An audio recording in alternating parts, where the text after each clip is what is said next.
there guys, it's Evan. I'm back with another video, and I'm proud to announce, after a whole month, it's exactly 1 month since Fire Emblem came out, I finally beat the game. And you might be thinking, wow, that took you a really long time.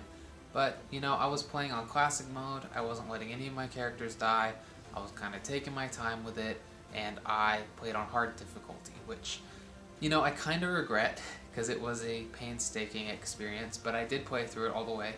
And now that I have, I'd really like to give my thoughts and do like a full, in-depth review on the game, which I know a lot of people have done that already, but I really want to I want this for myself. I really like it. It's like one of my favorite games I've played, especially this year. So I just wanted to talk about what Fire Emblem is with you guys and what Three Houses brought to the table. Okay, so my first point is, what is Fire Emblem? Well, Fire Emblem is a turn-based, real-time strategy game, which if you don't really know what that is, it's kind of like broadened chess. If you've ever played chess, that's a real-time strategy game.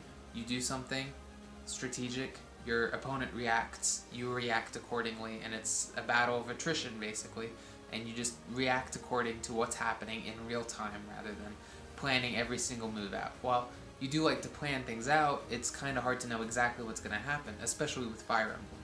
Fire Emblem, you take turns fighting with your different little units, and they'll fight the enemy units, and there's like aspects of it that is kind of hard to predict. Like sometimes you might have a low crit rate, or sometimes you might have a higher crit rate, and you can't always rely on your numbers, because like sometimes you'll have a 98% chance to hit your opponent and they'll only have a 20% chance to hit you, and those odds might seem like they're in your favor, but sometimes the numbers fail, and that has happened to me before, and I have lost characters because of a 98% hit rate missing.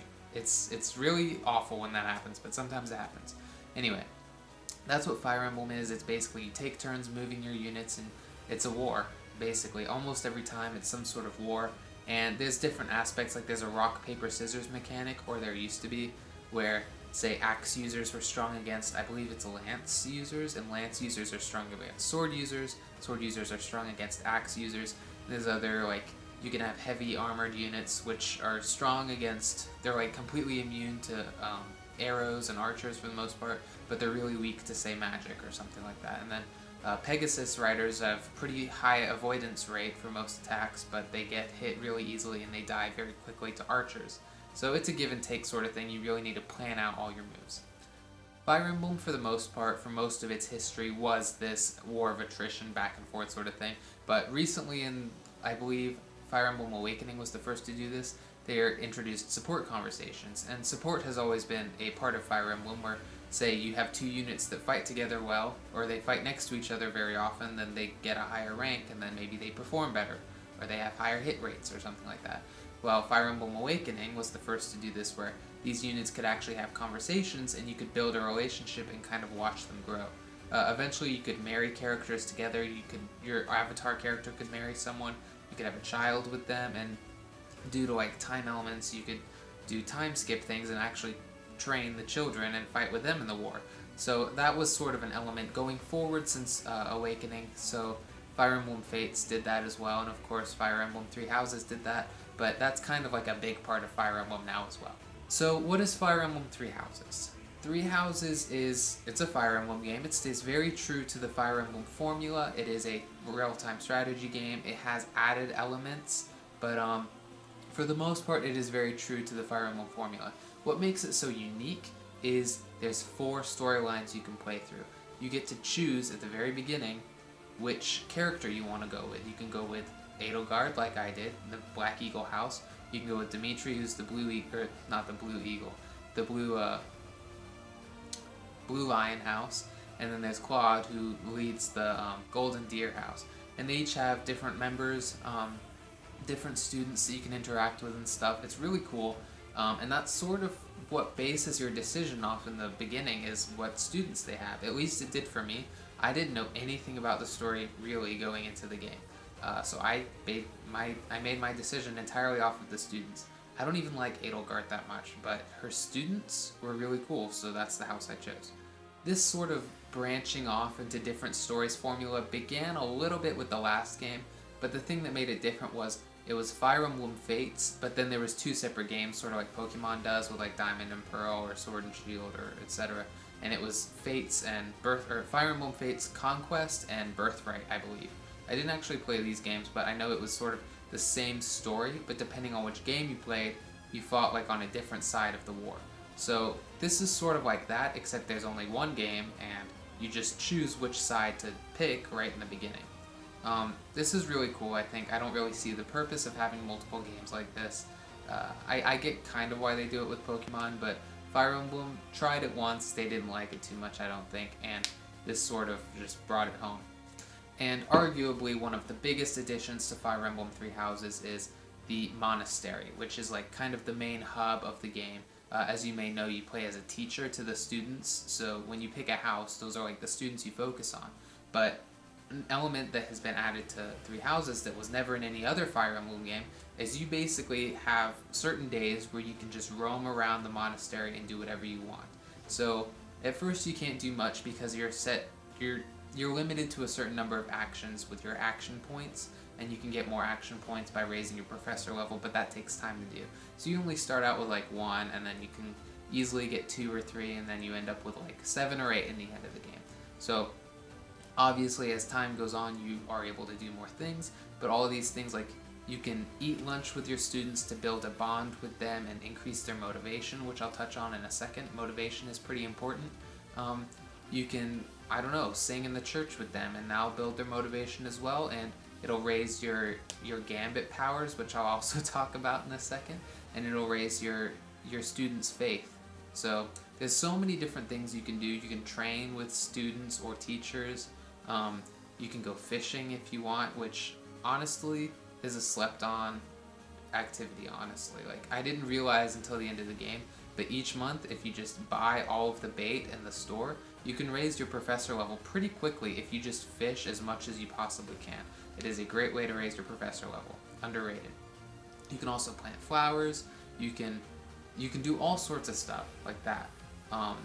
Of course, this is one of the things you can do. During the month, you can also choose to go on missions and battles, and this is just like regular auxiliary battles. You fight for money, fight just bandits for food or whatever. It's pretty cool. I mean, it's just like something to do to pass the time, I guess, more or less. It also builds up your unit's levels, which is probably the best way to do that. So there's many things you can do in the game, but the monastery and being able to explore and having these activity points and kind of like deciding how to properly dole out your time is one of the biggest additions to the game. And this is how a lot of people kind of compare Fire Emblem Three Houses to Persona 5. This is the main aspect that they're talking about when they're making that comparison. So now that we've kind of gotten that out of the way, I want to talk about what's new in Fire Emblem. And there's not a ton, but it's enough. So when it comes to combat, there's a couple things that are new. Not a ton, but they completely removed the rock, paper, scissors mechanic. Now, I think that's a good thing, because if you had to strategize so much, like where your lance people were and where your sword people were and where your axe people were, it would get just to be too much, because the game already is very complicated when you think about it. Or like when you're, it's not super complicated, but it can just get to be a lot. So there are some aspects that remain the same. Like, of course, archers will almost always insta-kill flyers, just because that's just kind of how the game works. And you know, black magic, and I guess white magic, but more so black magic, is very strong against heavy armored units. Heavy armored units are immune for the most part to bows, that sort of thing. Just for the most part stays the same, but the triangle with the axe, lance, and the sword, that's what got removed for the most part.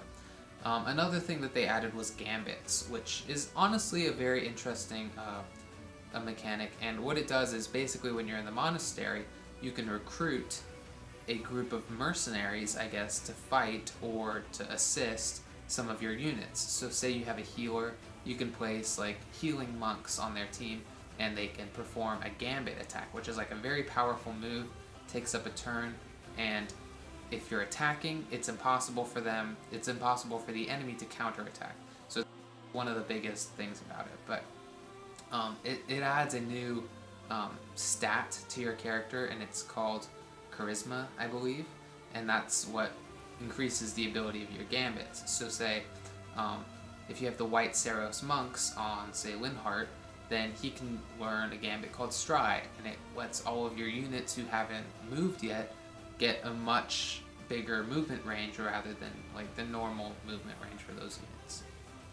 Another example of that is, say, Edelgard can learn Blaze, and what it does is it sends a flaming gunpowder barrel, I guess, towards the enemy, and it'll blow up and it'll damage like all the enemies in a triangle area, and they're unable to move on the next turn. Gambits are huge in this game because I'll talk about why in a second specifically, but it's an important mechanic. Some of them like completely prevent the enemy from moving. It lowers their defense, it lowers their accuracy. It's a great move. I think it can be a little complicated at times. I didn't really pay attention to it at the beginning, but there becomes a point where you really need to like understand how gambits work just to succeed in the game, because it is a mechanic that comes into play much later. Not much later, but you know, it becomes of great importance. Another thing that they added was Divine Pulse, which, if you don't know, Sothis is like the goddess in the game, and she gives Byleth the ability to turn back time. So some people think that this is a little bit easy and like cheating, but honestly it is like a very welcome addition for someone like me. I'm not saying I'm bad at the game, but I did play on hard difficulty, and I played on classic mode, which means if you lose a unit, they are permanently dead. There is no way to get them back. And I didn't want any of my units to die. So rather than every time a unit dying, I had to reset the entire battle and start from scratch, that would have been so hard. What it lets you do is it lets you turn back time to whatever point in the battle you so choose. And at first you only start out with, say, 3 gambits or so. But later you can like build up the number of gambits just through experience and restoring statues, I think, as a part of the game as well. But I think by the end of the game I had like 11 or 12 gambits that I could use, which was very nice. I won't give much spoilers, but in my final battle I did end up using all of my gambits, and I actually lost my first and last 2 characters in the final battle. I had attempted it so many times and I just couldn't bring myself to do it again. I lost my 2 units. Fortunately, they weren't originally from my house. They were recruited from someone else's house, or one of them was a professor, so unfortunately I lost some. And I managed to get through the whole game up until that point without doing it, but you know, it was like a 2-hour battle. It was like 40 turns in, and I couldn't do it again. I was ready to be done. I wanted to do this video, so I think the Divine Pulse is a very well balanced mechanic. I think it gets to a point where you have to be very risky but also very careful, and I think Divine Pulse is a good balance between the two because it allows you to test risky mechanics without necessarily throwing the game. Like sometimes you want to see if your 40% hit rate will actually succeed without genuinely risking the life of one of your units. So I appreciate the Divine Pulse, though not many people do. I think that it is very good. Another great new element, I say great, I'm not a fan of these guys actually, but there's these things called demonic beasts, and what these guys are is they're basically really big units, normally a beast like a wolf or a bird or something else, you know, whatever, and they take up several tiles rather than just one like most units do. They can usually take up 4, but sometimes even like more. So I believe the final boss takes up like 9 units or something like that, which is crazy, or 9 tiles on the floor. But basically these demonic beasts are very powerful. They can attack like huge areas of space if they're provoked, and they have a shield barrier. And that's what the gambits are very useful for. You can use your gambit to break through a shield barrier, which severely weakens the demonic beasts. If you just go attack, there's a good chance that you won't do much damage, and the counterattack will be devastating to your unit, sometimes, a lot of the times, fatal. So you need to be very careful with that. But gambits, of course, the enemy cannot counterattack, and it almost always will instantly break the shield. So gambits are best reserved for fighting demonic beasts, especially on a difficult, or on a harder difficulty. It makes it much easier to take care of enemies like this. And even then, if you can't take one of the demonic beasts out in a single turn, chances are they'll recover and they'll counterattack stronger than ever. So the interesting thing about these demonic beasts is you don't necessarily have to defeat it one time. Sometimes you have to defeat it 2, 3, or even 4 times to finish off a demonic beast. So they have like these little crystals. Think Assassin's Creed. If you've ever played that, they have little crystals by their health, and once their health depletes, one of the crystals empties, and then their health regenerates. So, or think Metroid Prime with the energy capsules, or something like that. So, those are very tough enemies, but it's a very cool addition to the game, and with the relics and stuff, and the emblems, it makes a lot of sense for a cool new addition like this, and with the Gambits, I think it's just a great addition to the game. That's about it new for the combat side of things, but there are a couple little things that I feel like I should touch on. Outside of combat, obviously in the Monastery you do a lot of talking to students and stuff, a lot of interaction, a lot of support conversation with all your students, and I believe the most impressive part of this game, honestly, is how every single line of dialogue is fully voice acted. Every single one. There's not a single line that you will see that is not spoken by a voice actor who's giving it their all. It is a great performance by everybody. I think it's really, really cool. Not many games do this, but they did it. And when you think about how many support conversations every character has to have with Byleth, with every other character, with like just everything, you must think these people put countless hours into this. But you know, it pays off. I feel like I appreciate every line of dialogue that every character says. And I just think that they did a really great job with that. Another thing that they did was they have fully animated anime cutscenes. I don't believe the quality is impeccable. There's not a ton of cutscenes, but they're really cool to see, and it's nice to see like Edelgard and Dimitri and Byleth all in their anime cutscenes, just doing whatever. Like they're always good when they come. When you see an anime cutscene, you know it's an important story moment. Now, I'm going to talk about what my favorite parts of the game were and what, just like what's good about the game. I'm going to do like a sort of the good, the bad, the ugly kind of thing. One of the coolest aspects of the game, I think, is how there's 4 paths you can take. One of them is sort of a secret path, but I mean, I found it. That's the path I ended up taking, was the secret path, and I didn't really struggle to find it. I mean, I just happened upon it. I guess if you're thorough, you'll find it, but there's 4 different paths you can take. I took about 70 hours to beat the game, and my path that I took was actually the shortest. I think it was about 18 missions in the game, and most of the other paths have like 21 or 22. I could be wrong about that, but I believe it is a bit more than this one that I did. Of course, in my subsequent playthroughs, I will probably play on medium difficulty, or just, I don't know, not hard, because that was rough. That was just a pain to get through. But the fact that there's 4 fully fledged stories, and each story is very different depending on what path you choose, I think it's obvious that no matter what path you choose to go on, that path will sort of be the victors in the war that happens in the game. But it's just incredible how they've done this with 4 different things, and each story is like really different. So I won't be playing Fire Emblem again very soon, I think, but if I ever have like a lull between games, maybe I'll pick up Fire Emblem again and I'll play a different path. I think I'll play Golden Deer next, and it'll be like an entirely different experience for the most part. Like, you have whole new characters, you have like a whole new like story to go on. I just think it's incredible how they've crammed basically like at least 250 hours worth of content into a single game.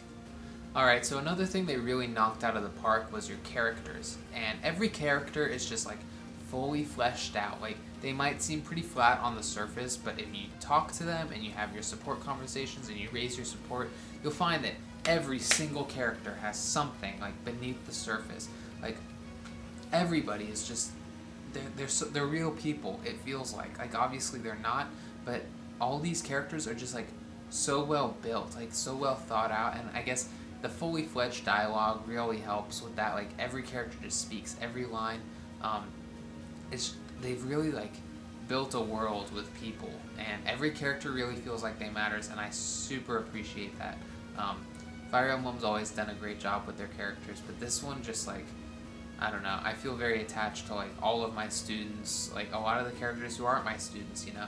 So I'm really happy with how they did the characters in this. Of course, one of the great talking points, I won't harp on it for too long, but the orchestration is incredible, the soundtrack is great, It's a little repetitive sometimes. I feel like I'm hearing the same song in battle a lot, which is probably going to be the song I'm going to overlay on this video.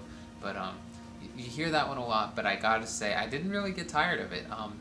It's a really great song. I think there's also a vocal track, I believe, that is super, super good.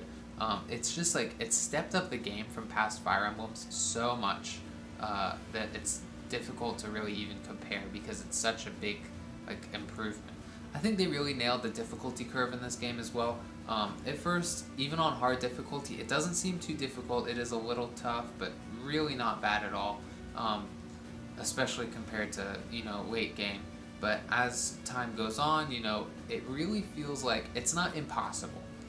The difficulty is not impossible, but it is very, very tough. I found in the later battles, especially like the story missions, I found myself having to retry the battle several times, even using all my divine pulses, and having to try different strategies because sometimes things just wouldn't work. But I think they really, really did a great job with it. It's not impossible, as I said. There have been games where I've gotten to the very end and I literally haven't beaten them because they've just been so insanely hard. But this one, I powered through it. It took me 6 tries on the final battle, but I did do it. It took only like 10 hours or so. But, I think that's appropriate for hard difficulty. It is hard, It's not necessarily right to get it exactly right on the first try. But, I didn't feel too defeated. I would take a break every now and then, but I was always ready to come back the next day and try all over again. So I think they really nailed the difficulty on this one. Another thing that I'd like to talk about is how well the game runs in handheld mode. I think the game, it feels like a mobile game just because of how well it goes in handheld mode. Because of the smaller resolution screen, I think it looks pretty good compared to docked mode, which isn't to say it looks bad in docked mode by any means, but I just think it looks good, like a little bit better, and it runs fantastically, which, that's the expectation for the Switch, but it always surprises me just because it's such a small console. So I'm glad to see that they did that very well. Another really cool thing is how they made every choice feel like it mattered a lot. Basically, if you don't know this, the game ends with it doesn't end, but halfway through the game, a war breaks out between the different houses of the game. So if you are Edelgard's house, then you'll be fighting against the other 2 houses. And unless you've recruited students from those houses to your house, for the most part, you'll be fighting against those other students, even if you befriended them up until this point in the game. Even if you have a support rank, but they're not in your house, you have to fight them and sometimes kill them. So it does not feel good. They did a great job with making it feel like I felt icky whenever I would put down just a friend, essentially. There was a couple where I was like, well, whatever, because I didn't have a strong relationship with them. But it doesn't feel good, and I sort of love that about it. They intentionally made it feel really grim, and every character has death quotes and personalized conversations based off of who they're fighting. If they're fighting someone who was previously in their class, then they have a whole little conversation about it before they fight, and it's very powerful, in a weird way. I don't want to talk about it too much because play for yourself, but I just really liked how they did that. And another extension of that, I guess, is based on your support conversations between other students. Say two students have a high support with each other, but you chose not to marry either of those students. Those students might end up getting married post credits. Every student sort of has a story that goes along with them, and I've noticed that any of my students who have a really high support rank with each other end up together in their after credit scenes. So for me, Dorothy and Hubert had their own little story, and Ferdinand and Bernadetta, of all people, had their own little story. And I feel like every 2 characters or every possible coupling has their own story that you can read about, and based off of their support ranks, that's how they end up with people. And I think that's really, really cool how they did that. I wish they could have expanded on it a little bit more, but I just think the fact that they did that, and they basically auto pair up couples based off of their support ranks. Um, I think that's really, really cool. Now, of course, the game is good, but it has its own little caveats. I prefer that. But basically, there were a few graphical issues, I would say, mostly in docked mode was when I experienced them. Not to say that playing in docked mode is bad by any means, but particularly in the Monastery when you're running around, it would tend to hiccup quite a bit more than when I played in docked or in handheld mode. So that's a little thing, but it wasn't very noticeable. I've heard people experiencing item clip out, clip in, where it just jolts in and out of reality, but I didn't really experience any of that. I guess it exists, but I missed it, basically, so I wouldn't harp on that too much just because I never saw it for myself. I'd say probably one of the biggest hitting points against Fire Emblem is the backgrounds for the support conversations, and even like just text conversations, like cutscenes, I suppose. The backgrounds look absolutely nasty.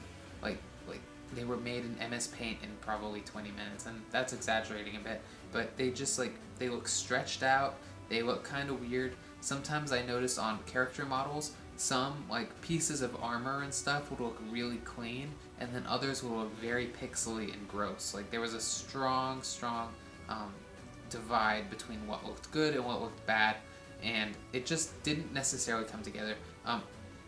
I've heard people describe the game as looking awful. I don't think the character models look very bad, except for those seams where some stuff looks good and some stuff doesn't. I think the character portraits look really good.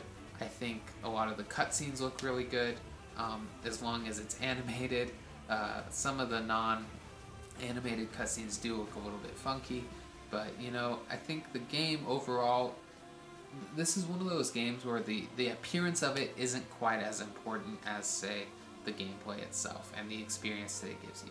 I'd say that the variety of maps sort of started to dull as the game got along. I think every main story mission had its own map, I feel like, but there was a point where if you're playing your auxiliary missions, your side missions, I guess, you'd be fighting on the same areas repeatedly, and that sort of got old.